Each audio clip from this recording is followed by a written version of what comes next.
প্রিয় শিক্ষার্থী, আশা রাখছি সবাই অনেক অনেক ভালো আছো। আজকে আমরা উপস্থিত হয়েছি গতিবিদ্যার তৃতীয় লেকচার নিয়ে, এবং আমাদের এই লেকচারে গত দুই লেকচারে যা পড়ানো হয়েছে ওই অংশটুকু দেখে গতিবিদ্যাতে কি কি সৃজনশীল আসে ওই অংশটুকু পড়ানো হবে। সাথে অবশ্যই আমরা আজকে এই লেকচারে শেখানো হবে গতিবিদ্যার সবচেয়ে গুরুত্বপূর্ণ টপিক। তো সবাই প্লিজ প্রথম থেকে মনোযোগ সহকারে দেখতে থাকুন। তো আমরা আজকে প্রথমেই যা করব তা হচ্ছে যে গত দুই লেকচারে যা পড়ানো হয়েছে এই অংশটুকু একটু রিপিট করা হবে, এবং তার ঠিক পরে আমরা নতুন একটা টপিক পড়ার পরই আমরা আজকে কিছু সৃজনশীল সলভ করব, যেগুলা গত কয়েক বছর যাবৎ বোর্ড পরীক্ষায় আসতেছিল। তাহলে চলো শুরু করা যাক। আমরা একদম প্রথম ক্লাসে এমন কিছু পড়তেছিলাম যে গতিবিদ্যার সবচেয়ে গুরুত্বপূর্ণ যে টপিকটা এটা হচ্ছে যে ফ্রাস, এবং ফ্রাসের ডেফিনেশনে বলা হয় কোনো একটা বস্তুরে যদি আমরা আনুভূমিকের সাথে তির্যকভাবে নিক্ষেপ করে দিই তখন ওই নিক্ষিপ্ত বস্তুরই ফ্রাস বলা হয়। এবং এখান থেকে ফ্রাসের কিছু গুরুত্বপূর্ণ তথ্য আমরা আগেই শিখে গেছি। সো আমরা প্রথমেই এই অংশটুকু একটু রিপিট করব। সো প্রথমে যদি বলা হয় যে গতিবিদ্যার যে সূত্র কয়টা আমরা জানতাম, আশা করি সবাই এগুলা ভালোভাবেই মুখস্থ রাখতে পারো এবং জানো। প্রথমে যেটা বুঝতে হবে যে আমরা যখন কোনো একটা বস্তুরে আনুভূমিকের সাথে তির্যকভাবে নিক্ষেপ করে দেই, তো তার যে বেগ, এই বেগটা আসলে দুটো অংশে বিভাজিত হয়ে যায়। তো এই অংশটা যদি আমরা একটু রিপিট করি, যে ধরে নিচ্ছি এটা হচ্ছে আনুভূমিক বরাবর। সো আমরা যদি ওয়েট এ মিনিট প্লিজ,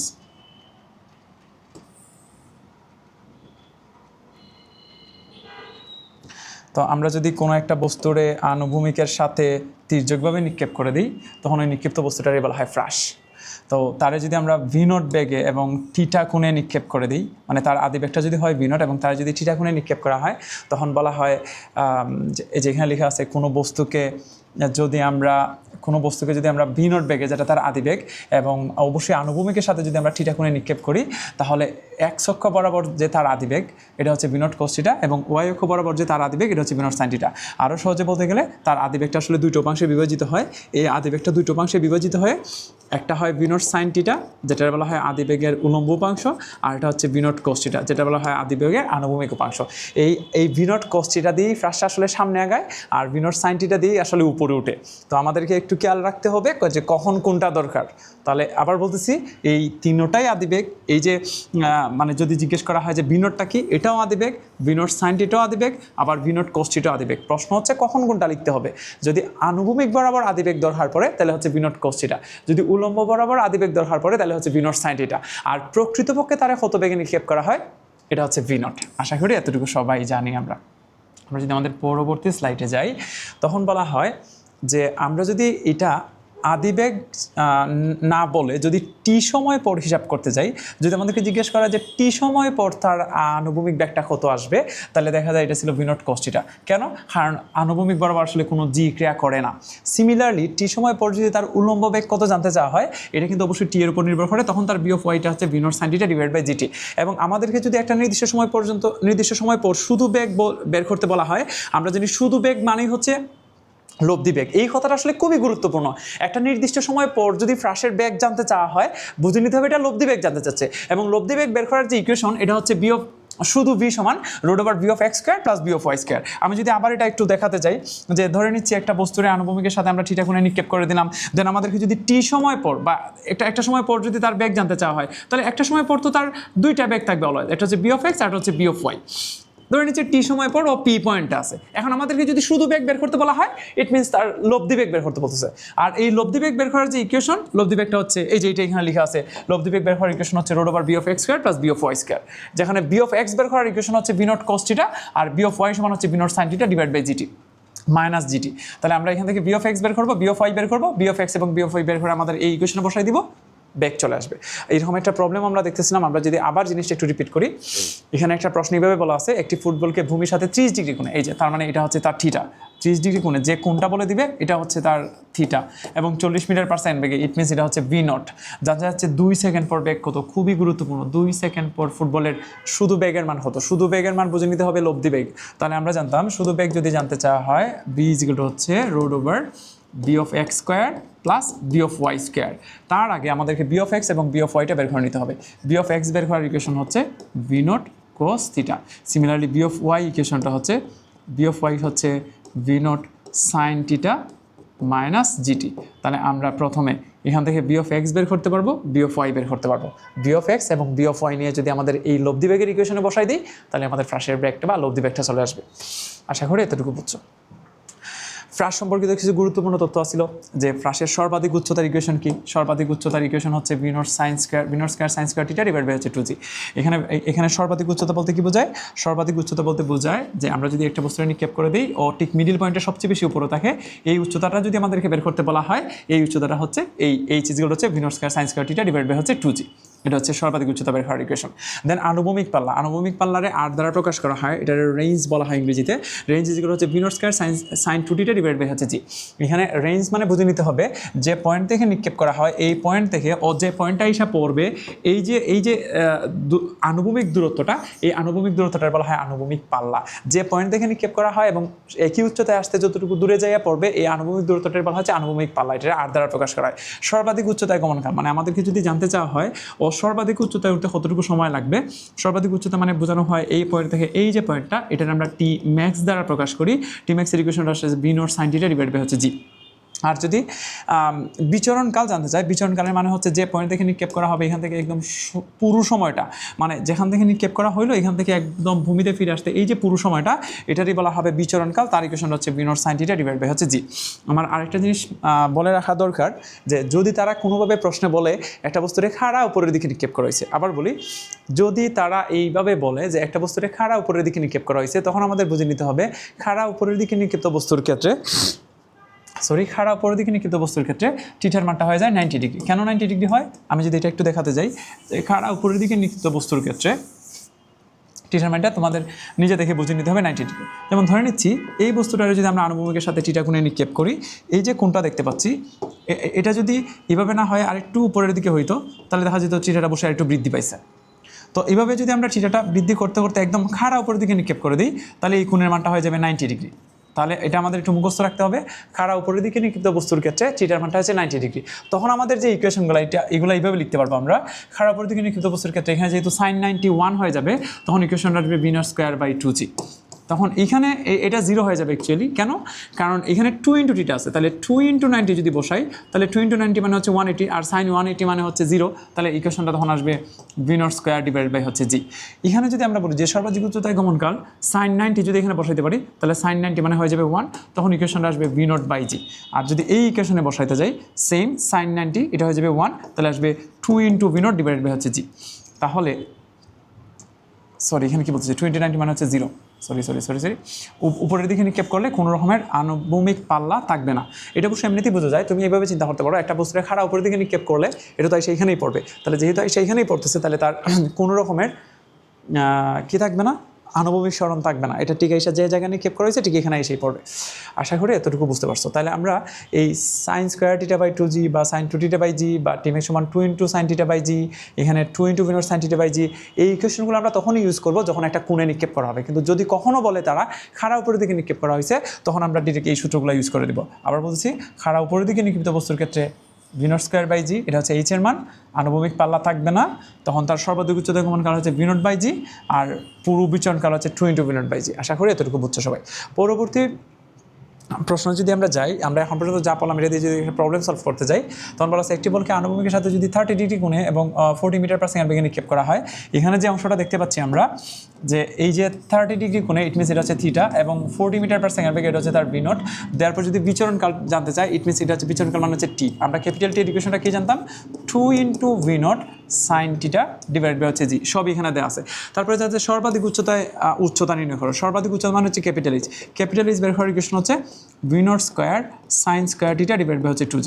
এখানে সব ইনফরমেশন দেওয়া আছে, এখানে বসাই দিলে যা আসে তাই অ্যান্সার। আমি আর করতেছি না, তোমরা ক্যালকুলেটর চেপে বের করতে পারো। একটু আগে যেটা বলতেছিলাম যে খাড়া উপরের দিকে যখন বলবে, এই যে বেগে উপরের দিকে উল্লম্বভাবে নিক্ষেপ করা হয়েছে, ইট মিনস থিটার মান হচ্ছে 90 ডিগ্রি। এটা একটু বুঝে নিতে হবে। 98 মিটার পার সেকেন্ড বেগে, তার মানে এটা তার ভি নট। প্রথম প্রশ্ন, উপরের দিকে পাথরটির কত সময় লাগে উপরে উঠতে জাস্ট টি ম্যাক্স, এই যে ওয়ার্ডটা দেখতে পাচ্ছি এটা হচ্ছে টি ম্যাক্স। তাহলে টি ম্যাক্সের ইকুয়েশনটা কি জানি আমরা যদি প্রথমটা সলভ করতে যাই, তাহলে আসবে টি ম্যাক্সের ইকুয়েশনটা আসতেছে v0 ডিভাইডেড বাই হচ্ছে জি, তারপরে যাচ্ছে 4 সেকেন্ড পর পাথরটির বেগ কত আসবে। যেহেতু উপরের দিকে নিক্ষেপ করা হয়েছে তাহলে আমাদের একটা জিনিস খেয়াল রাখতে হবে, উপরের দিকে নিক্ষেপ করলে কিন্তু এটা উপাংশে বিভাজিত হয় না। যেহেতু খাড়া উপরের দিকে নিক্ষেপ করা হয়েছে তাহলে আমাদের ওই লব্ধি বেগের যে ইকুয়েশন ফ্রাশের root over B of x square plus B of Y square এসব এত ঝামেলা পাতানোর দরকার নাই, আমরা নর্মাল ইকুয়েশন দিয়ে সলভ করতে পারবো। আমরা জানতাম একটা নির্দিষ্ট সময় পর বা টি সময় পর যদি ফ্রাশের বেগ বের করতে বলা হয়, ফ্রাশের বেগ না উপরের দিকে নিক্ষিপ্ত বস্তুর ক্ষেত্রে, তাহলে বি জিরো আসবে ইউ মাইনাস জিটি। এখানে ইউর যেটা মান আবার যদি বলি, এখানে ইউ যেটা দেখতে পাচ্ছি আদিবেগ বলে দিয়েছিল 98, ইউই বলো আর v0ই বলো, তাহলে 98 মাইনাস 9.8, আর টাইমের মান বলা ছিল হচ্ছে কয় সেকেন্ড পর, 4 সেকেন্ড পর বেগ জানতে যাচ্ছে, তাহলে এখানে 4 বসাই দিলে যা আসে তাই। আশা করি এতটুকু বুঝছো। 3 নম্বর প্রশ্নে বলা আছে, 3 নম্বর প্রশ্নতে বলা আছে যাত্রা স্থানে ফিরে আসতে কত সময় লাগবে। যাত্রা স্থানে ফিরে আসতে মানে যে জায়গা থেকে নিক্ষেপ করা হয়েছে এখান থেকে আবার এই জায়গায় আসতে মোট কতটুকু সময় লাগবে। তাহলে তখন আমাদের এই পুরো অংশটা যদি বের করতে হয়, এটা মানে হচ্ছে ক্যাপিটাল টি বের করার ইকুয়েশন হচ্ছে 2 × v0 বাই জি। তার মানে ইকুয়েশনটা দাঁড়াবে 2 × 98, যেহেতু তার আদিবেগটা আছে 98 ডিভাইড বাই জি এর মান হচ্ছে 9.8। ক্যালকুলেটর চাপলে যা আসে তাই। আশা করি এতটুকু বুঝছো। আমরা এখন আসলে আমাদের নতুন একটা প্রবলেম সলভ করতে যাচ্ছি। এতটুকু আসলে তোমাদের গত ক্লাসেই সলভ করানো হয়েছিল। গতিবিদ্যার প্রথম লেকচার এবং দ্বিতীয় লেকচার দেখলেই তোমরা এখন পর্যন্ত যা দেখতে পাচ্ছ এতটুকু সলভ করানো হয়ে গেছিলো। আমি আসলে এটা একটু রিক্যাপ করলাম। এখন আমরা নতুন একটা ইনফরমেশন শুরু করব, নতুন একটা টপিক শুরু করব। এবং আমার কাছে মনে হয় যে গতিবিদ্যার সবচেয়ে গুরুত্বপূর্ণ টপিক হচ্ছে এখন যেটা পড়তে যাচ্ছি। আমি একটু পড়াই, তারপরে আবার এটা নিয়ে কথা বলবো। আপাতত টপিকটা শেষ করি, কি পড়তে যাচ্ছি একটু শুনো। তো ফার্স্টে যদি আমরা একটু বলি যে আমরা আসলে কি পড়তে যাচ্ছি, এটা একটু এখান থেকে একটু দেখাতে যাচ্ছি। যে আমরা ধরে নিচ্ছি একটা বস্তুরে আমরা ধরে নিচ্ছি 15 মিটার পার সেকেন্ড বেগে এবং 50 ডিগ্রি কোণে নিক্ষেপ করে দিলাম। তাহলে এই যে বস্তুটা দেখা যাবে একটা নির্দিষ্ট দূরে যেয়ে পড়বে। আচ্ছা, ভেলোসিটিটা একটু বাড়াই দিই। ধরে নিচ্ছি আমরা 20 মিটার পার সেকেন্ড বেগে যদি নিক্ষেপ করি তাহলে ও বেশ দূরে যেয়ে পড়বে বস্তুটা।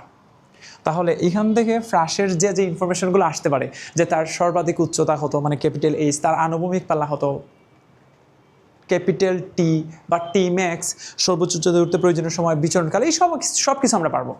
কিন্তু আমরা আজকে এমন একটা প্রবলেম পড়তে যাচ্ছি, আমি ধরে নিচ্ছি যে ফ্রাশটা যখন নিক্ষেপ করা হয় এখান থেকে ভূমিতে পড়ে যাওয়ার আগেই কোনো একটা জায়গায় আটকাই গেছে। মানে অনেকটা এমন যে ধরে নিচ্ছি ও পড়তেছিল কিন্তু কোনো কারণে ও এই পয়েন্টটাতে আটকাই গেছে।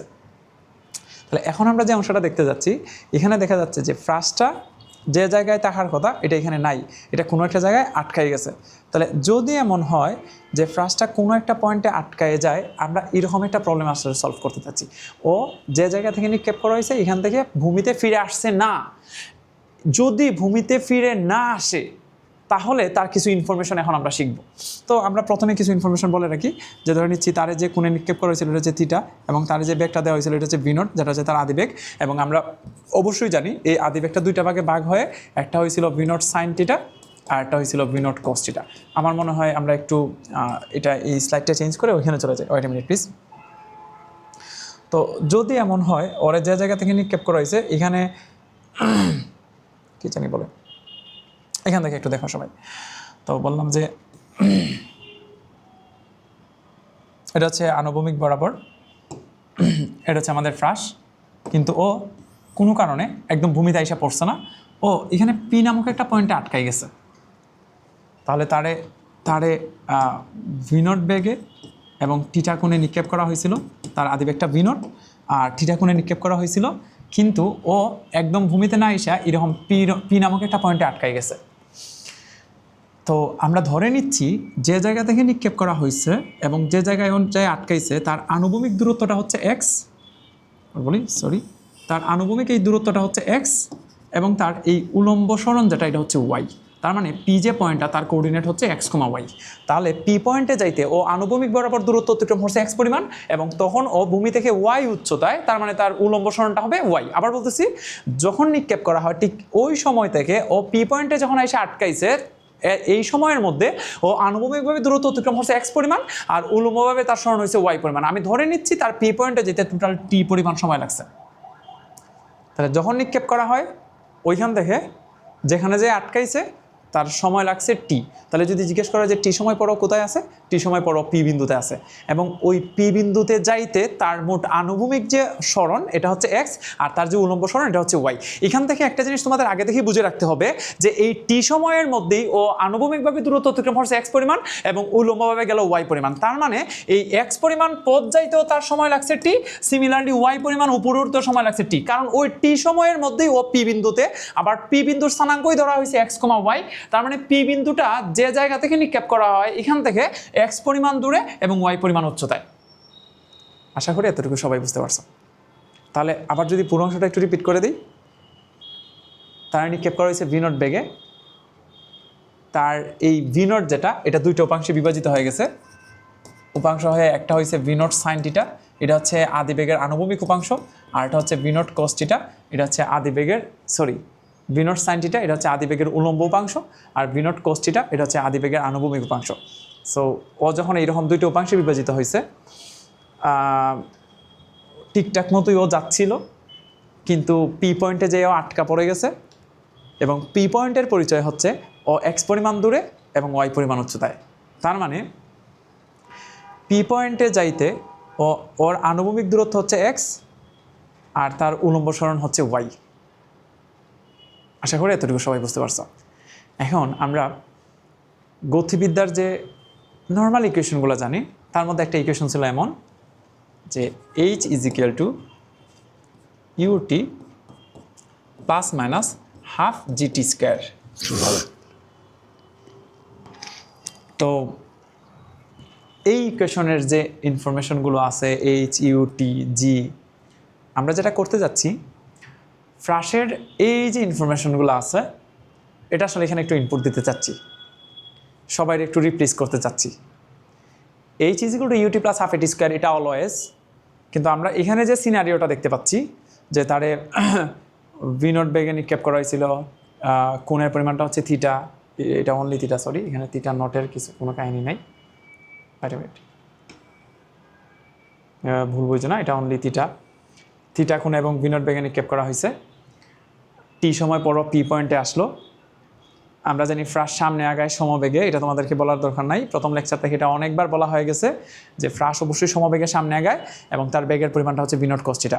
কিন্তু ওর উলম্ব দিকে যে বেগ বি অফ ওয়াই যেটা, এটাতে অবশ্যই একটা ত্বরণ মন্দন থাকে, উপরে ওঠার সময় মন্দন, নিচে নামার সময় ত্বরণ। সো তোমাদের যদি জিজ্ঞেস করা হয় যে আচ্ছা এখানে এই যে ও পি পয়েন্টে আটকাই গেল, পি পয়েন্টে আসতে যে তার টি পরিমাণ সময় লাগছে, এই সময়ের মধ্যে এক্স পরিমাণ দূরত্ব অতিক্রম হলো, তার উলম্ব সরণ হচ্ছে ওয়াই, আমরা যদি এখন এই সবগুলা ইনফরমেশন এটা দিয়ে রিপ্লেস করতে যাই তাহলে এইচ হিসেবে কী লিখবো, যদি জিজ্ঞেস করা হয় তাহলে এইচ হিসেবে আমরা কী লিখবো? তাহলে আমরা যদি এইচ লিখতে যাই তাহলে এখানে এইচ হিসেবে কাজ করবে ওয়াই, এইচ হিসেবে কাজ করবে হচ্ছে ওয়াই। আচ্ছা কেন? এই যে তার উলম্ব সরণ যেটা এটা হচ্ছে ওয়াই, এইচ মানে তো উলম্ব সরণ বোঝায়, তাহলে তার উপরের দিকে সরণ বা উলম্ব সরণ যেটা এটা হচ্ছে ওয়াই। এখন আসলে তাহলে ইউ হিসেবে আমরা কি লিখব? আচ্ছা তোমাদেরকে যদি জাস্ট এতটুকু দেখানোর পর যে আচ্ছা আমি যেহেতু ওয়াই নিয়ে কাজ করতেছি, তো তোমাদের যদি প্রশ্ন করা হয় বলো তো আমরা কি তাহলে আনুভূমিক সরণ বা উচ্চতা নিয়ে কাজ করতেছি নাকি উলম্ব সরণ নিয়ে কাজ করতেছি, আমরা আসলে কোন সরণটা নিয়ে কাজ করতেছি? আমি আবার রিপিট করতেছি, তোমরা হয়তো প্রশ্নটা বুঝতে পারো নাই। আমাদের এখানে দুইটা সরণ আছে, একটা হচ্ছে এক্স আর একটা হচ্ছে ওয়াই। সো আমার প্রশ্নটা হচ্ছিল যে আমরা যেহেতু এখানে এইচের জায়গায় ওয়াই লিখতেছি, তার মানে আমরা কি আনুভূমিকটা নিয়ে কাজ করতেছি নাকি উলম্বটা নিয়ে কাজ করতেছি? এটা একদম স্পষ্টতই বোঝা যাচ্ছে আমরা অবশ্যই আসলে উলম্বটা নিয়ে কাজ করতেছি। তাহলে আমরা যদি উলম্ব সরণ নিয়েই কাজ করি, আবার কথাটা শোনো, আমরা যদি উলম্ব সরণ নিয়েই কাজ করি তাহলে উলম্ব বরাবর তার যে আদিবেগ ইউ যেটা, উলম্ব বরাবর যে তার আদিবেগ, এটা আমরা কি জানতাম? উলম্ব বরাবর আদিবেগটা হচ্ছে ভি নট সাইন থিটা, আর আনুভূমিক বরাবর আদিবেগটা হচ্ছে ভি নট কস থিটা। তাহলে আমরা যেহেতু এখন উলম্ব বেগ নিয়ে কাজ করছি, উলম্ব সরণ নিয়ে কাজ করতেছি, এটা যেহেতু উলম্ব সরণ, তাহলে আমরা ইউর জায়গায় লিখতে হবে অবশ্যই ভি নট সাইন থিটা টি, উপরের দিকে নিক্ষেপ করা হয়েছে, তাহলে মাইনাস হাফ জিটি স্কোয়ার। আমরা জানি উপরের দিকে নিক্ষিপ্ত বস্তুর ক্ষেত্রে জি এর জায়গায় মাইনাস জি লিখতে হবে। এখন দেখো এই ইকুয়েশনটা কত সুন্দর। এই ইকুয়েশনটা আমাদেরকে আসলে কি হেল্প করবে শুনো। এই ইকুয়েশনটা আমাদেরকে আসলে বলে দিবে যে একটা নির্দিষ্ট সময় পর ফ্রাসটা কতটুকু উপরে আছে যদি ওয়াই জানতে চাওয়া হয় তাহলে এই ইকুয়েশনে বসাই দিলে হবে। তোমরা যারা এই ইউর জায়গায় কেন ভি নট সাইন থিটা লিখে হয়েছে এটা যারা বুঝছো না তাদের জন্য আমি আবার একটু রিপিট করি। দেখো আমরা নর্মালি যখন নিক্ষেপ করি যে শুধু আনুভূমিক বরাবর অথবা শুধু উলম্ব বরাবর তখন তো আমরা এটা শুধু ইউ বা ভি নট বলে চালাই দিতে পারি, কিন্তু যখন এটা কোণে নিক্ষেপ করা হবে তখন এটা ডিভাইড হয়ে যাবে। ডিভাইড হয়ে একটা হবে ভি নট সাইন থিটা, একটা হবে ভি নট কস থিটা। এখন কখন কোনটা ইউজ করব এটা আসলে টোটালি নির্ভর করতেছে যে আমরা কি নিয়ে কাজ করতে যাচ্ছি। আমরা কি আনুভূমিক বেগ নিয়ে কাজ করব নাকি উলম্ব বেগ নিয়ে কাজ করব। তাহলে এখান থেকে আমরা যেটা দেখতে পাচ্ছি যে যেহেতু আমরা এইচ নিয়ে কাজ করতেছি মানে ওয়াই মানে হচ্ছে উলম্ব সরণ, তাহলে এখানে ইউর জায়গায় লিখতে হবে ভি নট সাইন থিটা, আর যেহেতু উপরের দিকে নিক্ষেপ করা হয়েছে তাহলে অবশ্যই minus half g t square. আশা করি এতটুকু সবাই বুঝতে পারছো। তাহলে এখন যদি জিজ্ঞেস করা হয় যে এই ইকুয়েশনটা দেখে আমরা আসলে কী দিলে কী বের করবো, দেখো আমি আবার একটু রিপিট করি। আমাদেরকে যদি আসলে এইরকম কিছু ইনফরমেশন দেওয়া থাকে যে আমাদের এই ফ্রাস্টারে কী বলে কত বেগে নিক্ষেপ করা হয়েছে, তারে কত কোণে নিক্ষেপ করা হয়েছে, এই দুটো ইনফরমেশন দেওয়ার পর যদি জিজ্ঞেস করা হয় যে বলো তো 3 সেকেন্ড পর ও ভূমি থেকে কত উচ্চতায়, তাহলে এরকম একটা নির্দিষ্ট সময় পর ও কতটুকু উপরে আছে এটা যদি বের করতে হয় তাহলে আমরা জাস্ট এই y equal to V naught sine theta minus half g t square এই ইকুয়েশন বসাই দিব, যেখানে ভি নট হচ্ছে আদিবেগ, থিটাটা হচ্ছে তার কত কোণে নিক্ষেপ করা হয়েছে, টাইমটা মানে হচ্ছে কত সময় পর আমরা উচ্চতারা জানতে চাচ্ছি। এই সবগুলো ইনফরমেশন বসাই দিলে আমরা এখান থেকে পেয়ে যাব ও কতটুকু উপরে আছে, মানে সহজ কথায় উচ্চতা বের করার ইকুয়েশন। তো এটা আসলে আমাদের অনেক কাজে আসবে। তবে যেটা দেখা যায় যে পরীক্ষায় যেটা আসে বা সৃজনশীলে যেটা বারবার আসতেছে এটা হচ্ছে যে তারা আসলে আমাদেরকে টাইম দিয়ে দেয় না। ম্যাক্সিমাম ক্ষেত্রে যেটা দেখা যায় যে তারা আসলে আমাদের টাইম দেয় না, তারা আসলে আমাদের ওই রকম প্রশ্ন করে না যে 2 সেকেন্ড বা 4 সেকেন্ড পরে তার উচ্চতাটা হতো, এটা আসলে জানতে চায় না।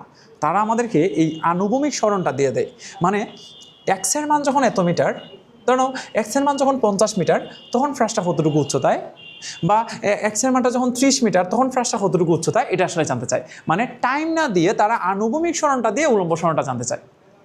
তাহলে আমরা এখন ওই প্রবলেমটা সলভ করতে যাচ্ছি যে কীভাবে আনুভূমিক সরণটা দিলে দেয়া তাহলে উলম্ব সরণটা বের করা যায়। তো তোমাদের একটা জিনিস একটু মনে করাই দেওয়া দরকার যে ফ্রাস আসলে সামনে আগায় কিন্তু সমবেগে, আমরা এটা সবাই জানি। এবং কত বেগে আগায়? ফ্রাস সামনে আগায় ভি নট কস থিটা, ওই ব্যাগটা নিয়ে। তো এখান থেকে আমরা একটা ইকুয়েশন লিখতে পারবো যে সমবেগের ক্ষেত্রে আমরা একটা ইকুয়েশন জানতাম। সমবেগের একটা ইকুয়েশন হচ্ছে এমন যে এস ইজ ইকুয়াল টু ভিটি। আচ্ছা, সমবেগটা কেন আনতেছি আবার বলি, কারণ এই যে আমাদের ফ্রাসটা ভি নট বেগ এবং থিটা কোণে নিক্ষেপ করার পর ও যে এক্স পরিমাণ দূরে গেল, তার এই এক্স পরিমাণ দূরত্ব এটা অবশ্যই সমবেগ। এবং সমবেগের ক্ষেত্রে আমরা একটা ইকুয়েশন জানতাম S is equal to v t. তাহলে এই পুরো অংশতে এস হিসেবে কাজ করতেছে এক্স, এবং ও এক্স পরিমাণ পথ অতিক্রম করতেছে সমবেগে, এবং সমবেগের মানটা হচ্ছে V naught cos theta. I hope সবাই এটা জানো। এবং টাইমের জায়গায় টি থাকবে। আবার বলি কোথায় কি লিখতেছি, এখানে একটু খেয়াল করে দেখবা ও যে এক্স পরিমাণ পথ গেল, এই যে তার এক্স পরিমাণ পথ, এই এক্স পরিমাণ পথ অবশ্যই সমবেগে যাচ্ছে, এবং এই সমবেগের পরিমাণটা আসতেছে ভি নট কস থিটা। তাহলে বেগের জায়গায় লিখতে পারবো ভি নট কস থিটা। আর যে রইল টাইম, একটু খেয়াল করে দেখো যে জায়গা থেকে নিক্ষেপ করা হয় এবং ও এখন যে পয়েন্টে, এই পয়েন্টে আসতে তার টি পরিমাণ সময় লাগছে, এবং এই যে টি পরিমাণ সময়, এই টি এর পরিচয়টা ভালো করে খেয়াল করো। এই টি হচ্ছে এক্স পরিমাণ পথ আর সামনে আগাইতে যতটুকু সময়, অথবা ওয়াই পরিমাণ উপরে উঠতে যতটুকু সময়, এই দুইটা টাইম আলাদা না। ওই টি সময়ের মধ্যে ও এক্স পরিমাণ দূরে, আবার ওই টি সময়ের মধ্যে ও ওয়াই পরিমাণ উচ্চতায়। তাহলে এখন যদি জিজ্ঞেস করা হয় এই ইকুয়েশনে যে আমরা টাইম লিখলাম, এই টাইমের পরিচয় কি? এই টাইম হচ্ছে ওয়াই পরিমাণ উপরে উঠতে প্রয়োজনের সময়। সিমিলারলি এই ইকুয়েশন থেকে আমরা বুঝতেছি এই টাইমেই ও আবার এক্স পরিমাণ পথ অতিক্রম করে। তাহলে এখন তোমাদের যদি জিজ্ঞেস করা হয় যে বলো তো এই টি এবং এখানের এই টি সেম নাকি সেম না? অবশ্যই সেম। ওই এক্স পরিমাণ পথ যাইতে যে পরিমাণটি, ওই ওয়াই পরিমাণ উপরে উঠতে ঠিক একই টি। তাহলে এখান থেকে আমরা যদি দেখি যে টি সমান কি লেখা যায়, টি সমান লেখা যাচ্ছে, এখান থেকে দেখা যাবে যে আমরা চাইলে টি সমান লিখতে পারবো x divided by V naught cos theta. এই যে দেখো আমরা টাইমের একটা ইকুয়েশন পেয়ে গেছি, টি ইজিক্যাল হচ্ছে x divided by V naught cos theta. So তোমাদের যদি এখন প্রশ্ন জাগে যে এটা সেম হলো কীভাবে, আমি আবার কথাটা রিপিট করি। এখানে যে টি দেখতে পাচ্ছ, একদম ক্লিয়ারলি বলতে গেলে এই টি হচ্ছে এক্স পরিমাণ পথ অতিক্রম করতে প্রয়োজনীয় সময়। আবার আমরা জানি এক্স পরিমাণ পথ অতিক্রম করতে যে সময়টা লাগে, ওই টি সময়ের মধ্যেই ও আবার ওয়াই পরিমাণ উপরে ওঠে। তাহলে এই টি আর এই টি আসলে সেম টিরই বোঝানো হয়। তাহলে আমরা যদি এখন এই টিরে টি এর পরিবর্তে যদি আমরা এখন এটা দ্বারা রিপ্লেস করে দিই যে টি সমান লেখা যায় X divided by V naught cos theta, তাহলে পুরো ইকুয়েশনটা দেখো তখন কি দাঁড়ায় যে Y is equal to V naught sine theta, এবং টি এর জায়গায় লিখে দিব X divided by V naught cos theta minus half G, আবার এই সেম টি এর জায়গায় লিখে দিব যে টি এর জায়গায় x divided by V naught cos theta দিয়ে একটা স্কোয়ার আছে তাই স্কোয়ার করে দিলাম।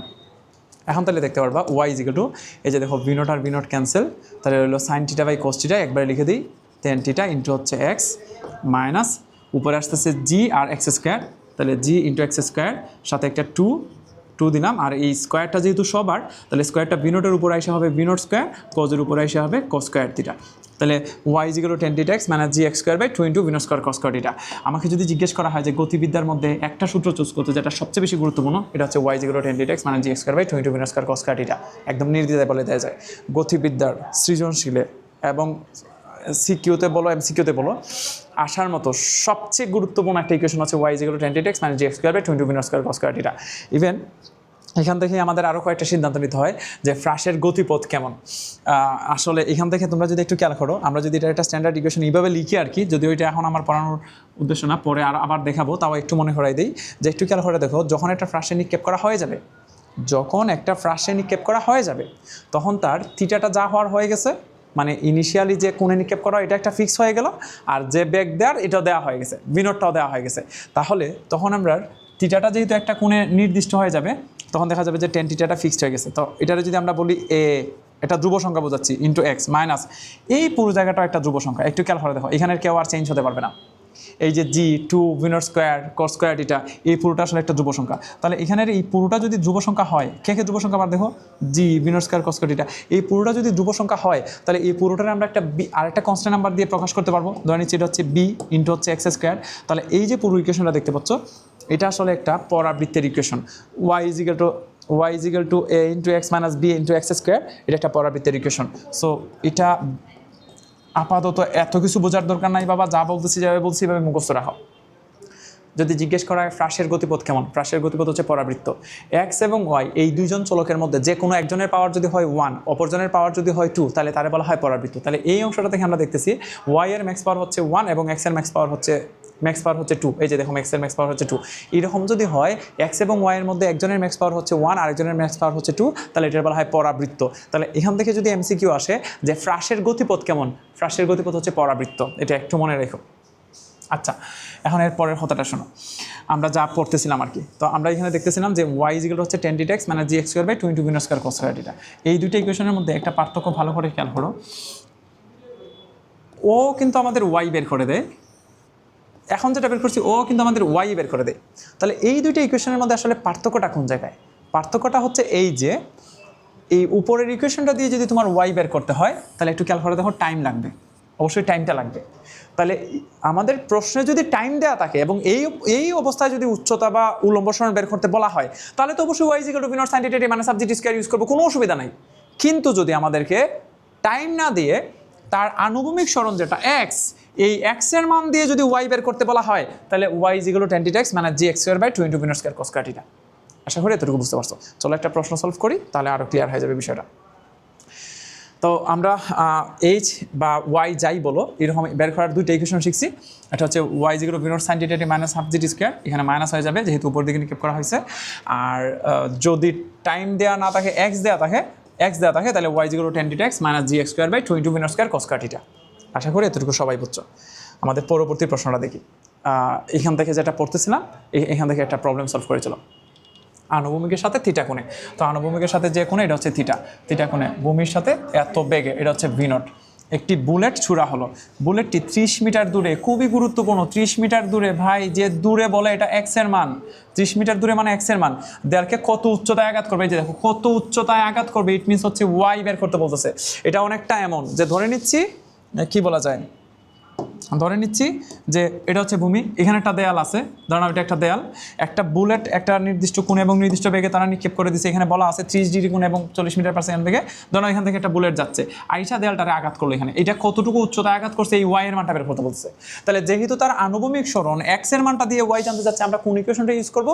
ইকুয়েশনটা হচ্ছে Y is equal to tan theta into হচ্ছে x minus G into x square by two into V naught square cos square theta. আশা করি এতটুকু বুঝতে পারছো। Y is equal to tan theta into x minus G into x square by 2 into V naught square cos square theta. এই ইকুয়েশনটা থেকে আমরা যেটা করতে পারবো, এই যে পুরো ইকুয়েশনটা দেখতে পাচ্ছ, এখানে এক্স থিটা এবং ভি নট এই ইনফরমেশনগুলো এখানে সব দেওয়া আছে, বসাই দিলেই কতটুকু উচ্চতা আঘাত করবে মানে ওয়াই এর মানটা চলে আসবে। আশা করি এতটুকু বুঝতে পারছো। এবং এখান থেকে কী কী আসতে পারে আমি তোমাদের জাস্ট একটা আইডিয়া দিয়ে রাখতেছি যে এখান থেকে আর কী কী প্রশ্ন আসতে পারে। এখন যেটা বলতেছিল যে একটা বুলেট দিয়ে গুলি করা হয়েছে এতটুকু দূরে এবং এতটুকু বেগে নিক্ষেপ করা হয়েছে, এতটুকু দূরে একটা দেয়ালে কত উচ্চতা আঘাত করবে এরকম কিছু বলা ছিল। এটারে আর কী কী দিতে পারতো শোনো। তারা বলবে যে ধরে নাও একজন হচ্ছে কি বলা যায়, একজন ব্যাটসম্যান একটা ক্রিকেট ব্যাট দিয়ে একটা বল রে এত কোণে, ধর নাও 30 ডিগ্রি কোণে এবং 40 মিটার পার সেকেন্ড বেগে একটা ব্যাট দিয়ে একটা ক্রিকেট বল রে আঘাত করছে। এখান থেকে ধরে নাও এটা হচ্ছে ব্যাটসম্যানের যে জায়গাটা। তো একজন ফিল্ডার একদম বাউন্ডারিতে দাঁড়ায় আছে, একদম বাউন্ডারিতে, ধরো এটা বাউন্ডারি, এটা হচ্ছে বাউন্ডারি লাইন, এখানে একজন ফিল্ডার দাঁড়ায় আছে। এই ফিল্ডার লাফ দিয়ে সর্বোচ্চ 3 মিটার পর্যন্ত ক্যাচ ধরতে পারে। একজন ফিল্ডার সর্বোচ্চ কতটুকু উপর পর্যন্ত বলটা ধরতে পারবে তার কিন্তু একটা লিমিটেশন আছে। তো তারা প্রশ্ন একদম ক্লিয়ারলি বলে দিবে যে একজন ফিল্ডার একটা বল রে লাফ দিয়ে সর্বোচ্চ 3 মিটার পর্যন্ত ধরতে পারে। তাহলে তোমার বুঝে নিতে হবে যে আবার 3 মিটার পর্যন্ত যদি যায় তাহলে ও ধরে ফেলবে, 3 মিটারের উপর দিয়ে গেলে তো আর কিছু করার নাই, 3 মিটারের উপর দিয়েও উঠতে পারে না, তখন বলটা উপর দিয়ে চলে যাবে, হয়তো 6 হয়ে যাবে বা আউট হবে না। তো প্রশ্ন হচ্ছে ও যদি সর্বোচ্চ 3 মিটার উপর দিয়ে পর্যন্ত লাফ দিয়ে ধরতে পারে তাহলে আমাদের এখন একটা সিদ্ধান্ত নিতে হবে যে বলটা ক্যাচ ধরতে পারছে কিনা। তাহলে আমরা কীভাবে সিদ্ধান্ত নিব আসলে ক্যাচ ধরতে পারছে কিনা। এই প্রবলেমগুলোর ক্ষেত্রে আমাদের যেটা করতে হবে, তারা আসলে সব ইনফরমেশন দিয়ে দিবে। এই যে সর্বোচ্চ 3 মিটার পর্যন্ত ধরতে পারে, আমরা যেটা করব আমরা ওয়াইটা বের করব। এই যে এখানে ওয়াইটা দেখতে পাচ্ছ, এই ওয়াইটা বের করব কীভাবে, থিটা এক্স আর ভি নট ওইগুলো দেওয়া থাকবে। ধরে নাও এই সবগুলো বসানোর পর ওয়াই এর মান পাওয়া গেল 2.9 মিটার। ইট মিনস হচ্ছে যখন বলটা একটা নির্দিষ্ট পরিমাণ দূরে, ব্যাটসম্যান থেকে ফিল্ডারের দূরত্বটা দিয়ে দেবে। এটা আমার আগে বলা উচিত ছিল। ব্যাটসম্যান থেকে ফিল্ডারের যে দূরত্বটা এটা তারা দিয়ে দিবে। তো ব্যাটসম্যান থেকে ফিল্ডারের দূরত্ব ধরনা বলা হচ্ছে 60 মিটার। এখন প্রশ্ন হচ্ছে ক্যাচ ধরতে পারলো কিনা। ধরুন আমরা ওয়াই বের করলাম, ওয়াইয়ের মান যদি আসে 2.9 মিটার, তাহলে বলটা 2.9 মিটার উপর দিয়ে যাচ্ছিল। তো বুঝেই যাচ্ছে তার মানে অবশ্যই ক্যাচ, কারণ ও বলা ছিল যে ও সর্বোচ্চ লাভ দিয়ে 3 মিটার পর্যন্ত ধরতে পারে। তাহলে লাভ দিয়ে যদি 3 মিটার পর্যন্ত ধরতে পারে, বলটা যদি 2.9 মিটার উচ্চতা দিয়ে যায়, তাহলে তো এটা তার এবিলিটির মধ্যে, তাহলে অবশ্যই ক্যাচ ধরতে পারবে। কিন্তু যদি ধরে নাও আমরা ওয়াইয়ের মান বের করলাম হচ্ছে 3.1 মিটার বা তার চেয়ে বেশি, তাহলে এখান থেকে বুঝে নিতে হবে যে না, অবশ্যই ও ধরতে পারবে না, কারণ এটা তার উপর দিয়ে চলে যাচ্ছিল, মানে যতটুকু ও ধরতে পারে তার উপর দিয়ে চলে যাচ্ছিল। ইভেন যদি 3 মিটারও আসতো তাহলে কিন্তু আমাদের ধরতে হবে যে ক্যাচ, কারণ একজন ব্যক্তি সর্বোচ্চ 3 মিটার পর্যন্ত লাফ দিয়ে ধরতে পারে। এই কথার অর্থ হচ্ছে 3 মিটার গেলেও ধরে ফেলবে, তার উপর দিয়ে গেলে পারবে না, আর তার নিচ দিয়ে গেলে তো ইটস ওকে, আরও ভালো। আচ্ছা, এই একটা টাইপ আসতে পারে। আরেকটা টাইপ একটু দেখাই। আরেকটা টাইপ আসতে পারে এমন যে ধরে নিতে পারে এটা একটা কি বলা যায়, এটা একটা গোল পোস্ট ধরে নাও, এটা একটা ফুটবল খেলার মাঠ। তো একজন ব্যক্তি একটা বলরে এত কোণে এত বেগে কিক করছে, কত কোণে এবং কত বেগে, এই দুটো ইনফরমেশন দিবে। যে জায়গা থেকে বলটারে কিক করছে, এখান থেকে এই গোল পোস্টটা কতটুকু দূরে এটা তারা দিয়ে দিবে। হ্যাঁ, গোল পোস্টটা ধরে নাও তোমার বললো যে জায়গা থেকে কিক করছে এখান থেকে গোল পোস্টের দূরত্ব হচ্ছে ধরে নাও 40 মিটার, এদিকে কত কোণে কত বেগে এটা বলে দিবে। আর এদিকে গোল পোস্টের উচ্চতাও ঠিক আগের মতো ধরে নাও দিয়ে দিল যে গোল পোস্টের উচ্চতা হচ্ছে 3 মিটার। তাহলে গোল পোস্টের উচ্চতা যদি 3 মিটার হয়, এখন প্রশ্ন হচ্ছে তাহলে গোল হয়েছে কিনা গাণিতিকভাবে বিশ্লেষণ করো। তাহলে কী কী দেওয়া আছে, ভি নট এবং টিটা, যেখান থেকে কী করছে এখান থেকে গোল পোস্টের দূরত্ব হচ্ছে 40 মিটার, গোল পোস্টের উচ্চতা হচ্ছে 3 মিটার। প্রশ্ন হচ্ছে গোল হয়েছে কিনা। তাহলে আমরা কীভাবে সিদ্ধান্ত নেব যে গোল হয়েছে কিনা। তখন আমাদের একটা ইকুয়েশন হচ্ছে y is equal to tan theta into হচ্ছে x minus g into x square by 2 into v naught square cos square theta. তো তুমি যদি এটা খেয়াল করো, এখানে যেহেতু বলছিলাম সব দেওয়া থাকবে, ভি নট থিটা যতটুকু দূরে এটা কি নির্দেশ করে, এটা হচ্ছে তার এক্স, আর ওয়াই এর মান 3 মিটার। ওয়াই এর মান যে 3 মিটার দিয়ে দিছে এটা এখন তোমার চিন্তা করার দরকার নাই, আপাতত চলো এখানে সবগুলো বসে আমরা ওয়াই এর মানটা বের করি। তাহলে যদি আমরা ওয়াই এর মানটা বের করি, ধরো আমরা ওয়াই এর মান পাইলাম হচ্ছে 2.9 মিটার। প্রথমে যদি এইভাবে চিন্তা করি, ইট মিনস গোল, কারণ গোল পোস্টের উচ্চতা ছিল 3 মিটার। সো এখানে আবার এরকম কোনো কন্ট্রোভার্সি নিয়ে আসা যাবে না যে গোল পোস্টে তো হচ্ছে গোলকিপার থাকবে, যদি গোলকিপারের বলটা ধরে ফেলে, আমাদের ফিজিক্সের এইসব ক্ষেত্রে কোনো গোলকিপার থাকে না। ফাঁকা মাঠ 3 মিটারের নিচ দিয়ে গেলেই গোল, 3 মিটার পর্যন্ত গোল। ইভেন একটু খেয়াল করে দেখো 2.9 মিটার মানে অবশ্যই গোল। ইভেন এখানে যদি এক্স্যাক্টলি 3 মিটার হইতো তাও গোল। তো এখানে আবার কেউ বললো না যে আচ্ছা ভাই যদি এমন হয় গোল ভরে আটকাই গেল, গোল ভরে আটকায় তো গোল নাও হতে পারে। অবশ্যই না, আমাদের ফিজিক্সের এরকম ফুটবলের ক্ষেত্রে গোল পোস্টের কোনো গোল বারও থাকে না। 3 মিটার, ইট মিনস 3 মিটার পর্যন্ত গোল হয়, এরকম কিছু একটা বুঝে নিতে হবে। তাহলে 3 মিটারও যদি হয়, যদি তারা বলে যে 3 মিটার গোল পোস্টের উচ্চতা 3 মিটার, তাহলে তোমাকে বুঝে নিতে হবে আমাদের ওয়াই এর মান যদি 3 মিটারও আসে তাও গোল।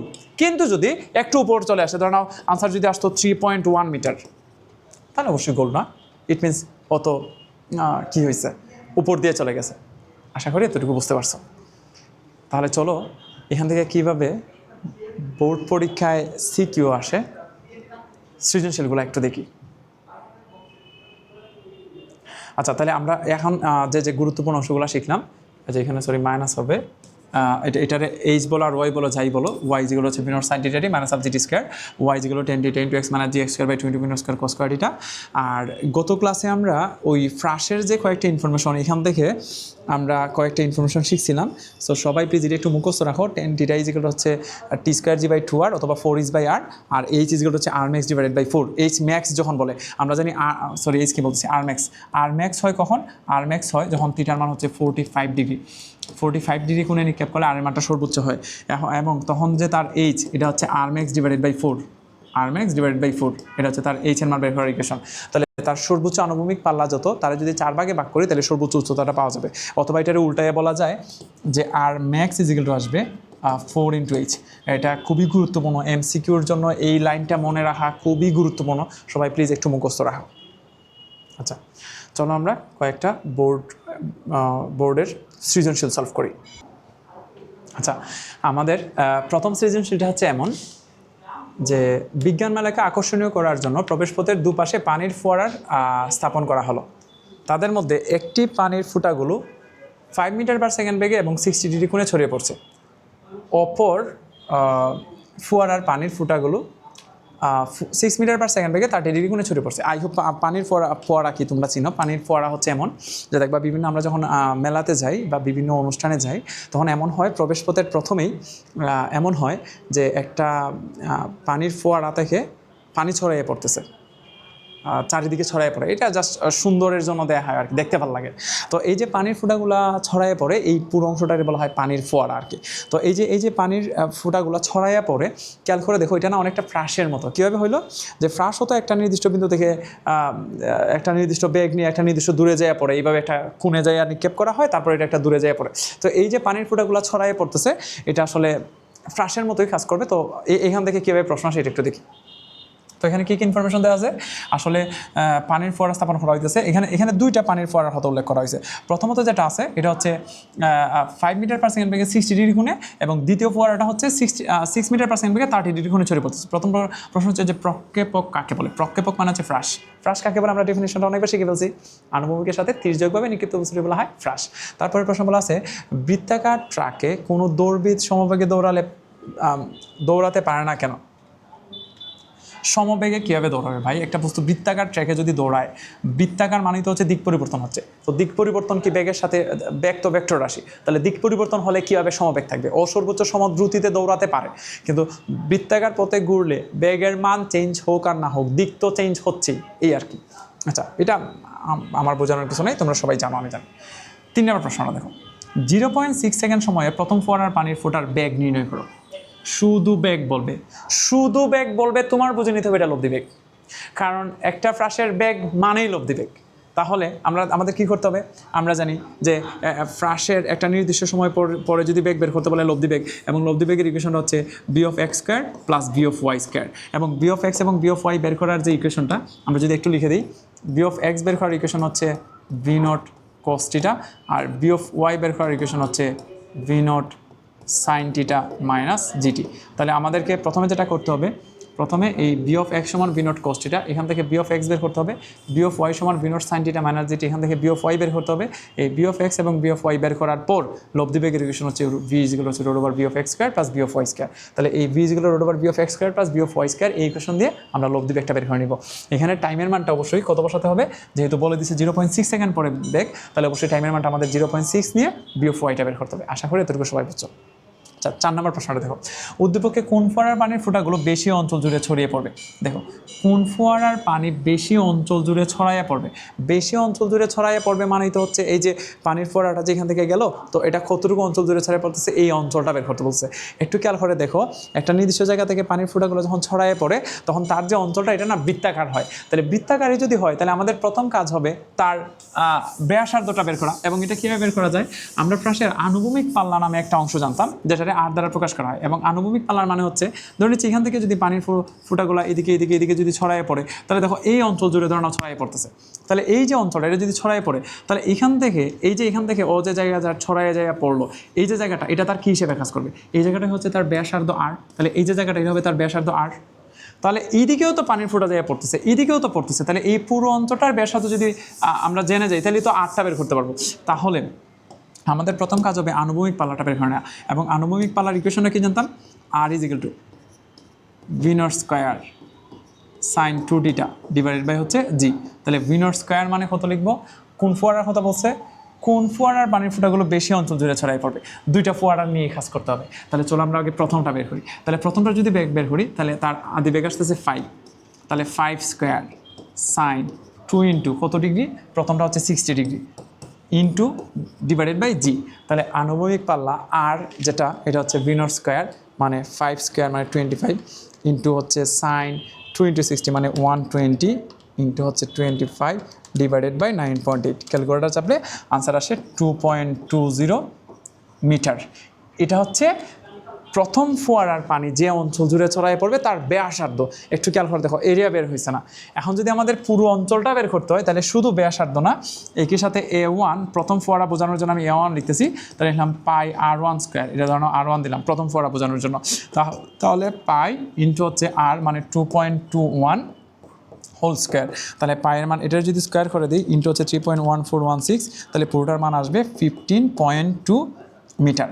আচ্ছা, তোমরা যারা এটা বুঝছো না তাদের উদ্দেশ্যে আমি আবার একটু বলি, তোমাদের যদি কনফিউশন বাদে যে আমি কেন এই পাই আর স্কোয়ার দিয়ে বের করলাম।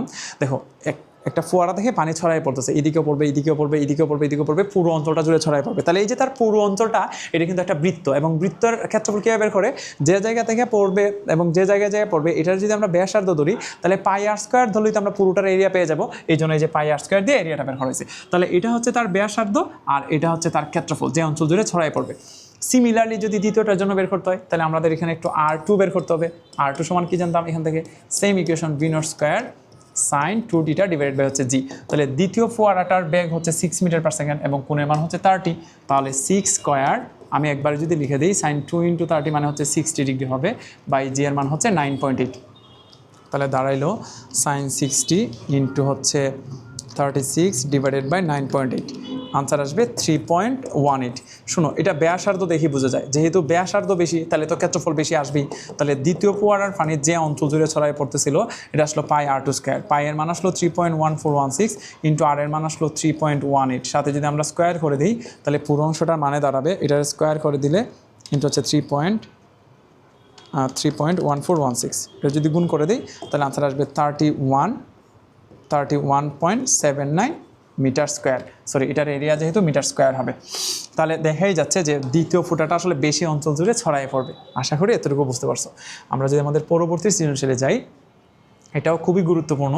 আমি আসলে চাচ্ছি প্রত্যেকটা টাইপ থেকে একটা একটা করে সৃজনশীল সলভ করায় রাখি, বাকিটুকু তোমরা আসলে টেস্ট পেপার থেকে নিজে নিজে সলভ করে নিতে পারবা। বাট আসলে আইডিয়াটা বুঝে গেলে বাকিগুলো সলভ করাটা আসলে এত টাফ কিছু না। আচ্ছা, পরের প্রশ্নটা হচ্ছে এমন, বাংলাদেশ ও ভারতের মধ্যে ক্রিকেট খেলা চলছে। বাংলাদেশের ভারতের মধ্যে ক্রিকেট খেলা চলতেছে। ব্যাটসম্যান মুশফিক একটি বলকে 28 মিটার পার সেকেন্ড বেগে ভূমির সাথে 25 মিটার কোণে আঘাত করলো এবং 80 মিটার দূরে বাউন্ডারি লাইন হতে একজন ফিল্ডার বলটি ক্যাচ ধরার জন্য বলের দিকে 3.5 মিটার পার সেকেন্ড বেগে দৌড়াতে লাগলো।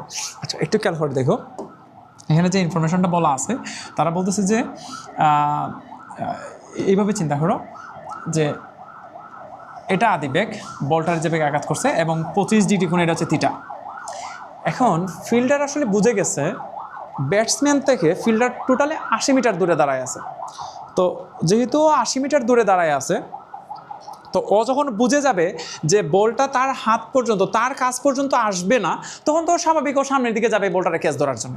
এটা এমন না, এখন ও তো এমন না যে বলটা আসতেছে, ও বুঝে গেছে যে বলটা তো সামনে পড়ে যাবে, তাহলে ও এখানে স্টিল বসে থাকলো। অবশ্যই এমন করবে না।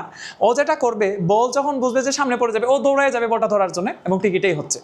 তাহলে টোটাল ব্যাটসম্যান থেকে ফিল্ডারের দূরত্ব হচ্ছে 80 মিটার। ক্যাচ ধরার জন্য বলের দিকে ও 3.5 মিটার পার সেকেন্ড বেগে দৌড়তেছে, এবং এটা বলার দরকার নাই, যেহেতু 3.5 মিটার পার বেগে দৌড়াচ্ছে, তোমার বুঝে নিতে হবে এটা অবশ্যই সমবেগ। আচ্ছা, তো আমরা যেটা করতে পারি, এখান থেকে ধরে নাও, এটা ধরে নাও ব্যাটসম্যান, এখান থেকে ধরে নাও একটা বল রে কি বলা যেতে পারে, এইভাবে আঘাত করছে, এখানে পড়ে যাবে, এটা ধরে নাও সি বিন্দুতে পড়ে যাবে। তখন ফিল্ডার যে বিন্দুতে, ধরে নাও ও হচ্ছে আমাদের ফিল্ডার, ফিল্ডার ধরে নাও কোথায় আছে, ফিল্ডার ধরে নাও এফ বিন্দুতে দাঁড়ায় আছে। তো ফিল্ডার যখন বুঝে গেছে বলটা সি বিন্দুতে পড়ে যাবে, তখন ও একটা নির্দিষ্ট বেগে এদিকে দৌড় দিল, ধরে নাও ফিল্ডার দৌড় দিল, এবং কত বেগে দৌড় দিল এটা দেওয়া আছে, 3.5 মিটার পার সেকেন্ড বেগে দৌড় দিছে ফিল্ডার। আচ্ছা, তো এইসব প্রশ্ন সলভ করতে হলে আমরা কিভাবে বুঝবো যে ক্যাচ ধরতে পারছি কিনা? আচ্ছা, উদ্দীপকটা বুঝে গেছি, এখন দেখি কী বলতেছে। এইসব পরে করো, এইসব আমি এখন করতে যাচ্ছি না, তোমরা নিজে নিজে পারবা। 2 সেকেন্ড পর বলটির বেগের মান হতো, ওই সেম প্রবলেম। 2 সেকেন্ড পরে বেগ মানেই তো লব্ধি বেগ জানতে যাচ্ছে। তো লব্ধি বেগের ইকুয়েশনটা একটু আগে দেখতেছিলাম। লব্ধি বেগের ইকুয়েশনটা কি, আমি একটু লিখে দিই শুধু। ফার্স্টে বি অফ এক্স বের করতে হয়, ভি নট কস টিটা। তারপরে বি অফ ওয়াই বের করতে হয়, ভি নট সাইন টিটা মাইনাস জিটি। তারপরে আমাদের লব্ধি বেগ ভি বের করতে হবে। লব্ধি বেগ ভিগুলো হচ্ছে root over v of x square plus v of Y square. এই তো এখান থেকে আমরা ফার্স্টে বি অফ এক্স বের করবো, বি অফ ওয়াই বের করবো, তারপরে বি অফ এক্স সমান বি অফ লব্ধি বেগ বি সমান root over B of x square plus B of Y square. এই ক্ষেত্রে একটা মনে রাখতে হবে যে 2 সেকেন্ড পরে বেগ বের করতে বলছে, তাহলে যেহেতু 2 সেকেন্ড পরে বেগ বের করতে বলতেছে, এই এখানে টাইমের মানটা অবশ্যই 2 সেকেন্ড বসাতে হবে। আচ্ছা, আশা করি এটা বুঝছো। আমরা পরবর্তী প্রশ্নে যাই। লাস্টের প্রশ্নটা অনেক বেশি গুরুত্বপূর্ণ। বলতেছে ফিল্ডারের পক্ষে বলটি ক্যাচ লুফা সম্ভব হবে কিনা গাণিতিকভাবে বিশ্লেষণ করো। ক্যাচ লুফা সম্ভব হবে কিনা মানে আসলে ক্যাচ ধরতে পারছে কিনা এটা বের করতে বলতেছে। এখন এখান থেকে আসলে আমরা কিভাবে সিদ্ধান্ত নিব যে একজন ব্যক্তি ক্যাচ ধরতে পারছে কিনা, ক্যাচ ধরতে পারছে কিনা এটার বোঝার কনসেপ্টটা কি? শোনো, একটা ব্যাটসম্যান যখন ব্যাট দিয়ে বলের আঘাত করে, তখন একজন ফিল্ডার এসে বলটা ধরতে পারলো কিনা, এটার একদম শেষ কথাটা হচ্ছে এমন যে দেখতে হবে বলটা কত সময় পর ভূমিতে পড়ে যায় এবং ওর এখানে দৌড়ায় আসতে কত সময় লাগে। যদি ক্যাচ ধরতে হয় তাহলে বলটা পড়ার আগেই তার এখানে পৌঁছানো লাগবে। বলটা যখন পড়ে গেল তখন ও আইসা তো লাভ নাই, বলটা যদি মাটিতে পড়েই যায় এরপরেও আইসা ও কী করবে? তাহলে ক্যাচ ধরতে হলে বলটা পড়তে যে সময়, তার এখানে আসতে কম সময় লাগতে হবে। যদি এমন হয় যে বলটা পড়তে যে সময় তার তুলনায় ও এখানে আসতে যে সময়টা লাগে এটা বেশি, ধরতে পারলো না, বলটা পড়ে গেল, তো আমাদের যেটা করতে হবে অবশ্যই তারে আগেই পৌঁছাতে হবে এখানে। এখন যদি আগেই পৌঁছাতে হয় তাহলে আমরা যেটা করব, প্রথম কাজ হচ্ছে চলো বলটা কতটুকু দূরে যাইয়া পড়ে এটা বের করি। মানে এই যে বলটারে এতক্ষণে এত বেগে কিক ব্যাট দিয়ে হিট করা হয়েছে, বলটা কতটুকু দূরে যাইয়া পড়বে এটা কিন্তু তার আনুভূমিক পাল্লা দেখেই বোঝা যাবে। তাহলে আনুভূমিক পাল্লা বোঝানোর জন্য আমরা কী বের করবো? এই যে বি নট দেওয়া আছে 28 মিটার পার সেকেন্ড এবং কোনটা হচ্ছে 25। তাহলে চলো আমরা আর বের করি। আর বের করার ইকুয়েশন হচ্ছে ভি নট স্কোয়ার সাইন 2 টিটা ডিভাইডেড বাই হচ্ছে জি। তাহলে ভি নট স্কোয়ার কত বেগে 28, তাহলে 28 হোল স্কোয়ার সাইন 2 টিটা, সাইন 2 ইন্টু 25, 2 ইন্টু 25 মানে হচ্ছে 50 ডিভাইডেড বাই জি এর মান আসতেছে 9.8। তাহলে যদি আমরা এটা সলভ করতে যাই, 28 স্কোয়ার ইন্টু হচ্ছে সাইন 50 ডিভাইডেড বাই 9.8, যদি ক্যালকুলেটার চাপি পুরো অংশটার মানে আসতেছে, একবার আমি ক্যালকুলেটার চেপে বের করে দিই, এটা হচ্ছে 61.28 মিটার। তার মানে বলটা যে জায়গা থেকে আঘাত করা হয়েছে এখান থেকে টোটাল 61.28 মিটার দূরে যাইয়া পড়বে। এখন বলটা যদি 61.28 মিটার দূরে যাইয়া পড়ে, পুরো দূরত্বটাই তো বলা আছে 80 মিটার। তাহলে ব্যাটসম্যান থেকে ফিল্ডারের পুরো দূরত্বটা যদি হয় 80 মিটার, তার মধ্যে বলটা যদি 61.28 মিটার দূরে যাইয়া পড়ে, তাহলে ফিল্ডারকে দৌড়ায় আসতে হবে কত মিটার? বোঝা যাচ্ছে না? স্পষ্টতই বোঝা যাচ্ছে।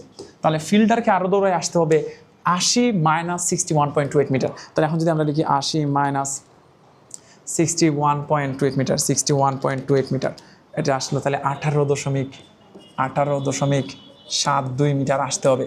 তাহলে ফিল্ডারকে আরও দৌড়ায় আসতে হবে, আবার দেখো এই জায়গাটা, ফিল্ডারকে আরও দৌড়ায় আসতে হবে 18.72 মিটার। এখন আমরা খুঁজে বের করব ফিল্ডারকে ওই জায়গাটা আসতে কত সময় দৌড়ানো লাগবে, তার টাইম বের করব। আচ্ছা, যদি টাইমটা বের করতে যাই তাহলে ফিল্ডারের জন্য যে ইকুয়েশনটা নিব আমরা, ওয়েট এ মিনিট, একই সাথে আমরা চলো আগে এই ফিল্ডারের আসতে প্রয়োজনীয় সময়টা, আচ্ছা আগে একটু বের করে নিই ফিল্ডারের আসতে প্রয়োজনীয় সময়। তাহলে S is equal to v t, তাহলে time T is equal to আসলো S divided by v. S এর মান আসলো 18.72 এবং তার বেগের মান বলা ছিল, ফিল্ডারের বেগ হচ্ছে 3.5 মিটার পার সেকেন্ড। তাহলে দাঁড়াইলো 18.72 ডিভাইডেড বাই হচ্ছে 3.5। তাহলে ফিল্ডারকে ওই জায়গায় আসতে মোটামুটি 5.34 সেকেন্ড সময় লাগবে। তাহলে ফিল্ডার বলটার কাছে আসতে সময় লাগবে 5.34 সেকেন্ড, এতটুকু আমরা বের করে রেখে দিছি। তাহলে প্রথমে কি করছি বলি, প্রথমে বলটা কতটুকু দূরে যায় পড়বে তার আনুভূমিক পাল্লা বের করে রাখছি, পুরো 80 মিটার থেকে এই আনুভূমিক পাল্লার দূরত্বটা মাইনাস করে দিয়ে ফিল্ডারকে কতটুকু আসতে হবে এটা বের করছি 18.72, এবং এখন বের করছি এই 18.72 মিটার আসতে তার কতটুকু সময় লাগবে, এটা হচ্ছে 5.34 সেকেন্ড। আশা করি এতটুকু বুঝছো। এখন আমরা যেটা করতে যাচ্ছি, দেখবো যে বলটা কত সময় পর ভূমিতে এসে পড়ে যায়, যেটার বলা হয় তার বিচরণকাল। তোমাদের কি মনে আছে যে বিচরণকালের মানে হচ্ছে যে জায়গা থেকে নিক্ষেপ করা এখান থেকে এই পুরো সময়টা হচ্ছে বিচরণকাল।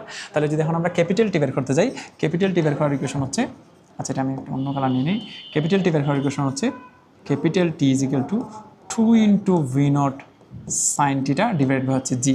তার মানে দাঁড়াইলো 2 ইন্টু ভি নটের মান হচ্ছে কত কোণে, কত বেগে 28 ইন্টু হচ্ছে সাইন কত কোণে 25 ডিভাইডেড বাই জি এর মান হচ্ছে 9.8। আমরা যদি এখন এটা ক্যালকুলেটর চাপি তাহলে চলে আসবে বলটার পড়তে টোটালি কত সময় লাগছিল বা কতক্ষণ এটা ভূমির উপরে ছিল, ইন্টু সাইন 25 ডিভাইডেড বাই 9.8। এই যে দেখো আনসার আসলো 2.41 সেকেন্ড। তাহলে একটু খেয়াল করে দেখো, বলটা ভূমির উপরে ছিল মাত্র 2.41 সেকেন্ড। তাহলে বল যদি ভূমির উপরে বা এই বল যে জায়গা থেকে নিক্ষেপ করা হয়েছে এখান থেকে এখানে পড়তে যদি লাগে 2.41 সেকেন্ড, অপরপক্ষে ফিল্ডারের এখান থেকে এখানে আসতে সময় লাগতেছে আমরা আগে বের করেছি 5.34 সেকেন্ড। তাহলে এটার তুলনায় এটা অনেক বেশি না? তাহলে এটার তুলনায় এটা অনেক বেশি মানে কি, যে ফিল্ডার এখানে দৌড়ায় আসতে বেশি সময় লাগবে। যদি বেশি সময় লাগে তাহলে তো অবশ্যই বলটা ধরতে পারবে না, কারণ বল ধরার কনসেপ্টটা কি, বলটা তখনই ধরতে পারবে বলটা মাটিতে পড়ার আগেই যদি ওইখানে পৌঁছায় যায়, বলটা মাটিতে পড়ার আগেই যদি ওইখানে পৌঁছে যায় তখন আসলে বলটা ধরতে পারবে। তাহলে এখন যা বুঝতেছি, যেহেতু ফিল্ডার এখানে আসার আগেই বলটা মাটিতে পড়ে যাবে, মানে মাটিতে পড়তে কম সময় লাগে, ফিল্ডার এখানে পৌঁছাতে বেশি সময় লাগবে, ও এখানে পৌঁছানোর আগে বলটা মাটিতে পড়ে গেল, তার মানে ক্যাচ ধরা সম্ভব নয়। তাহলে ক্যাচ ধরা সম্ভব নয়। তো এইসব ক্ষেত্রে কী বের করতে হয়, আমি যদি পুরো প্রসিডিউরটা একটু রিপিট করি, প্রথমে আমাদেরকে যেটা বের করতে হবে যে কতটুকু দূরে যেয়ে পড়বে, যেটা বলা হবে তার আনুভূমিক পাল্লা। পুরো যে ডিস্টেন্সটা এখান থেকে আনুভূমিক পাল্লাটা মাইনাস করে দিয়ে বুঝতে হবে ফিল্ডারকে কতটুকু দৌড়াতে হবে, বের করে রাখতে হবে যে ফিল্ডারের ওইখানে আসতে কতটুকু সময়, তারপরে বের করতে হবে তার বিচরণকাল, যে বলটা কতক্ষণ পর মাটিতে পড়ে যাবে। এই দুইটার মধ্যে কম্পেয়ার করে বুঝতে হবে ক্যাচ ধরতে পারছে কি পারছে না। মনে রাখবা, বলটা মাটিতে পড়তে যদি বেশি সময় লাগে ইট মিনস ফিল্ডার আগে এসে বসে থাকবে, ক্যাচ ধরে ফেলবে। আর যদি ফিল্ডার আসতে বেশি সময় লাগে ইট মিনস বলটা মাটিতে পড়ে গেছে, তারপর ফিল্ডার এসে লাভ নেই। আশা করি সবাই বুঝছো। চলো আমাদের পরবর্তী প্রশ্নে যাই। পরবর্তী প্রশ্নে বলা আছে টি-20 ক্রিকেট ম্যাচে এক ইনিংসে জয়ের জন্য শেষ বলে দরকার 6 রান। বাহ, খুবই টান উত্তেজনা। শেষ বল দরকার 6 রান, একটাই বল 6 লাগবে। ব্যাটসম্যান 45 ডিগ্রি কোণে, বাহ ব্যাটসম্যান একদম 45 ডিগ্রি কোণে মারছে, মানে বুঝে গেছে যে বাবা এখন 6 দরকার, একদম 45 ডিগ্রি অ্যাঙ্গেলে মারছে, যেন আনুভূমিক পাল্লা ম্যাক্স হয়। 45 ডিগ্রি কোণে এবং 29 মিটার পার সেকেন্ড বেগে বলকে আঘাত করলো।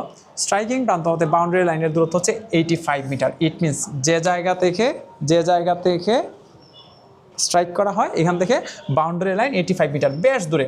ফিল্ডার 82 মিটার দূরে দাঁড়িয়েছিল, তার মানে বাউন্ডারি লাইন 85। এখন কেউ তো আর একদম বাউন্ডারিতে দাঁড়ায় না, বাউন্ডারির একটু সামনে দাঁড়ায়, তাহলে বাউন্ডারি লাইনটা হচ্ছে 85 মিটার দূরে, কিন্তু ও দাঁড়ায় আছে 82 মিটার দূরে। আচ্ছা, সে বল ধরার জন্য 3 মিটার উচ্চতায় লাফ দিতে পারে। ও আরেকটা ইনফরমেশন দিয়ে দিছে যে ও লাফ দিয়ে 3 মিটার পর্যন্ত উপরে উঠতে পারে। আশা করি এতটুকু বুঝতে পারছো। আচ্ছা, দেখি এখন কি ইনফরমেশন দিয়েছে। প্রথম প্রশ্নটা কি, এসব পরে দেখবো না। 1 সেকেন্ড পর বলটির ব্যাগের মান হতো, প্লিজ আমি আর এসব নিয়ে কথা বলতে চাচ্ছি না। ব্যাগ বি ইজ হচ্ছে root over B of x square plus B of Y square, যেখানে বি অফ এক্স হচ্ছে বি নট কোস থিটা আর বি অফ ওয়াই হচ্ছে v not sine theta minus GT.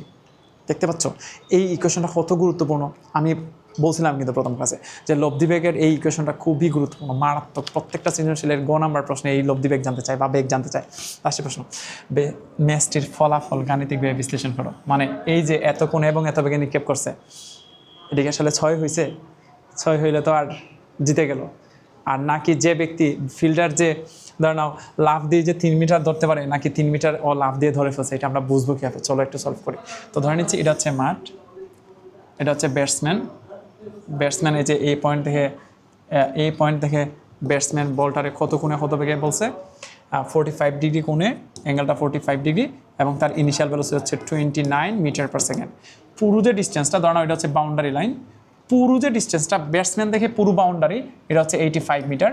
কিন্তু একটু সামনে একজন ফিল্ডার দাঁড়ায় আছে, এখানে যে ফিল্ডার দাঁড়ায় আছে, তো ধরে নাও বলা আছে যে 82 মিটার দূরে, 82 মিটার দূরে কি দাঁড়ায় আছে?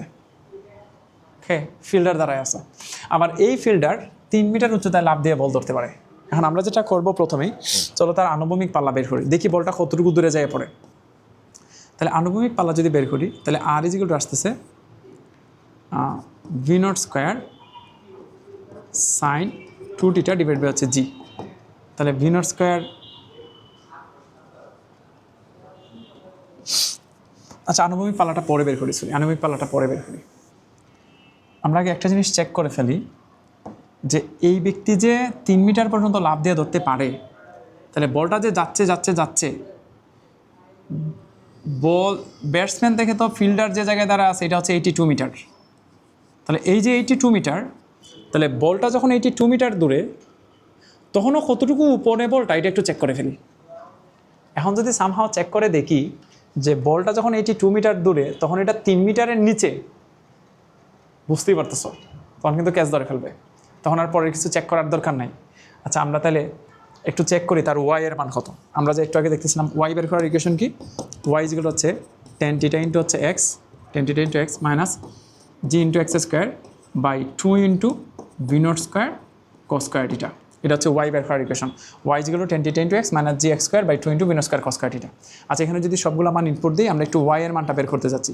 তাহলে tan θ, θর মান হচ্ছে 45, এক্স এর মান হচ্ছে 82 মাইনাস জি এক্স এর মান হচ্ছে কত 82 by 2 into v0 square, v0 এর মান কত 29 মিটার পার সেকেন্ড বেগে নিক্ষেপ করছিল। তাহলে তার 29 স্কোয়ার cos 45 দিয়ে একটা স্কোয়ার। আচ্ছা আমি একটু ওয়াই এর মানটা দেখি কত, মানে আমরা এখন বের করতে যাচ্ছি বলটা যখন 82 মিটার দূরে, মানে এক্স এর মান যখন 82, তখন ওয়াই এর মানটা হতো, এটা একটু বের করতে যাচ্ছি। 1045 এটা হচ্ছে 1, এটা লেখার দরকার নেই, চলো আগে এগুলো একটু বের করি। নিচেরটা আগে বের করি, 29 স্কোয়ার ইন্টু হচ্ছে cos 45 স্কোয়ার ইন্টু হচ্ছে 2, 9.8 ইন্টু হচ্ছে 82 স্কোয়ার ডিভাইডেড বাই আনস।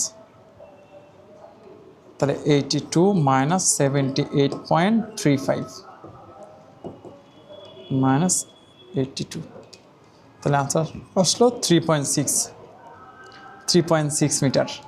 আচ্ছা ইট মিনস বলটা যখন 82 মিটার দূরে, তখন তার উলম্ব সরণ বা উচ্চতা যেটা, এটা ছিল 3.6 মিটার। এখন এখানে কিন্তু বলা ছিল যে বল ও লাফ দিয়ে মাত্র 3 মিটার উচ্চতায় ধরতে পারে, তার মানে কিন্তু বলটা তার উপর দিয়ে চলে যাচ্ছে, আর উপর দিয়ে চলে যাচ্ছে মানে কিন্তু অবশ্যই ক্যাচ ধরতে পারবে না।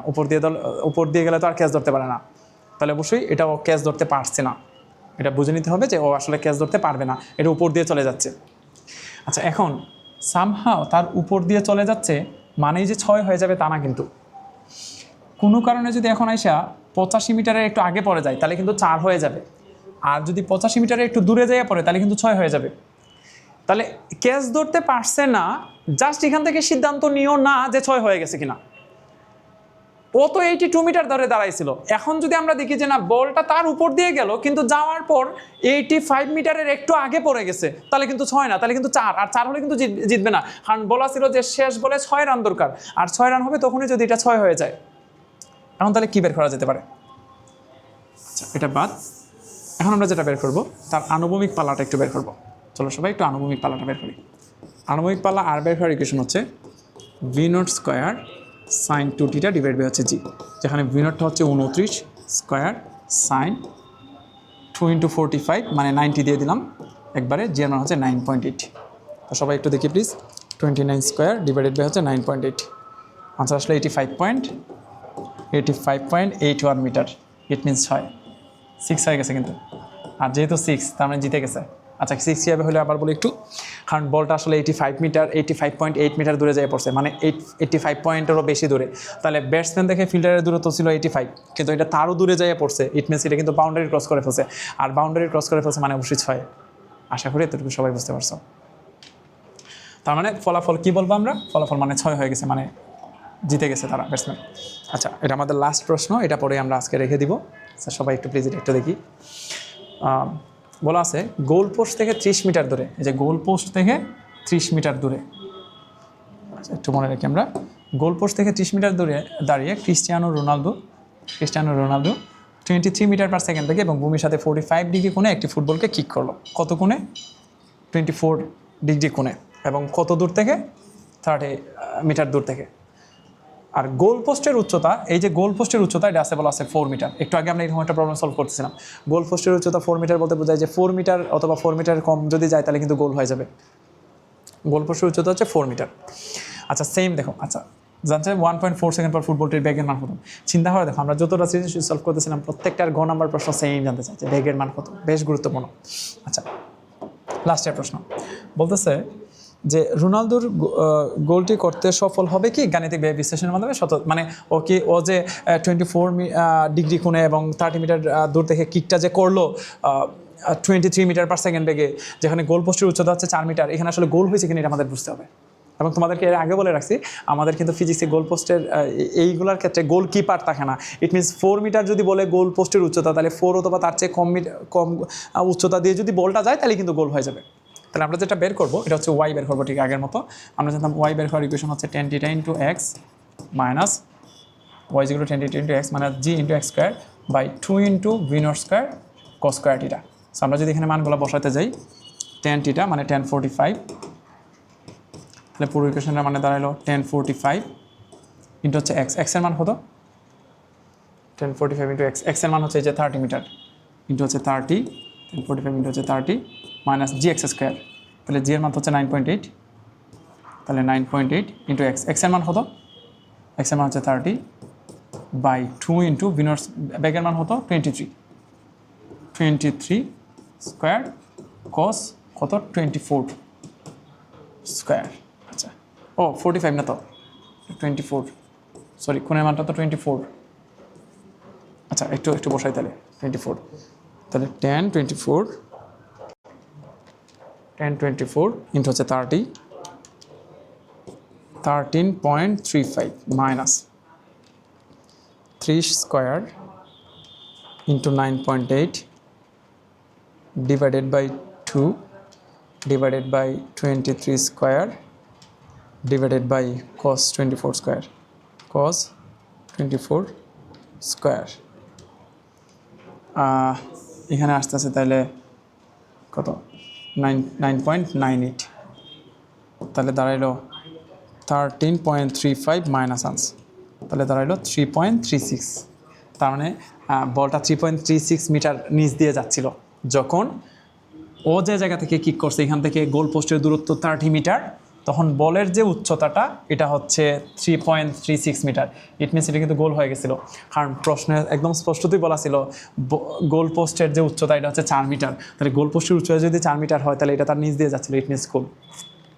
আশা করি এতটুকু সবাই বুঝতে পারছো। আমরা আজকে যে কয়টা সৃজনশীল সলভ করলাম, এই টাইপের অনেকগুলো সৃজনশীল আছে টেস্ট পেপারে, সবাই প্লিজ সবগুলো একটু ট্রাই করো। আজকে তাহলে এই পর্যন্তই, দেখা হবে পরবর্তী লেকচারে। সবাই অনেক ভালো থাকো।